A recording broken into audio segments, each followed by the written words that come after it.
Lundi, le bureau des affaires taïwanaises du Conseil des affaires d'État a déclaré que la situation actuelle dans le détroit de Taïwan était compliquée et grave.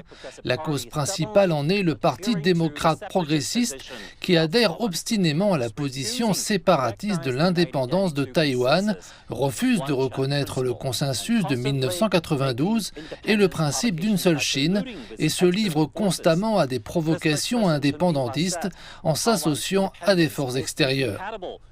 Le porte-parole, Chen Binhua, a déclaré que l'indépendance de Taïwan était incompatible avec la paix dans le détroit de Taïwan et que la volonté de la partie continentale de Chine de résoudre la question de Taïwan et d'achever la réunification nationale était aussi solide qu'un roc.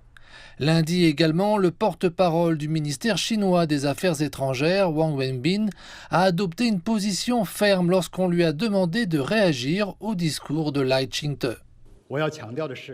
Je tiens à souligner que l'indépendance de Taïwan est une impasse. Quels que soient ses prétextes ou ses objectifs, elle est vouée à l'échec. Un observateur chevronné des relations entre les deux rives du détroit a déclaré que le discours de Lai Ching-te de lundi exposait pleinement sa vraie nature de travailleur pour l'indépendance de Taïwan.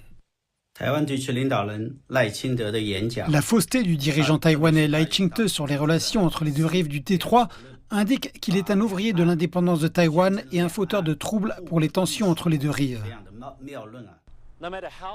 Quelle que soit l'évolution de la situation sur l'île ou les détenteurs du pouvoir, le bureau des affaires taïwanaises du Conseil des affaires d'État a clairement exprimé sa position. Les deux rives du détroit de Taïwan appartiennent à une seule et même Chine et rien ne changera le modèle de base et la direction des relations entre les deux rives du détroit, ni n'arrêtera la tendance historique de la réunification à terme de la nation chinoise.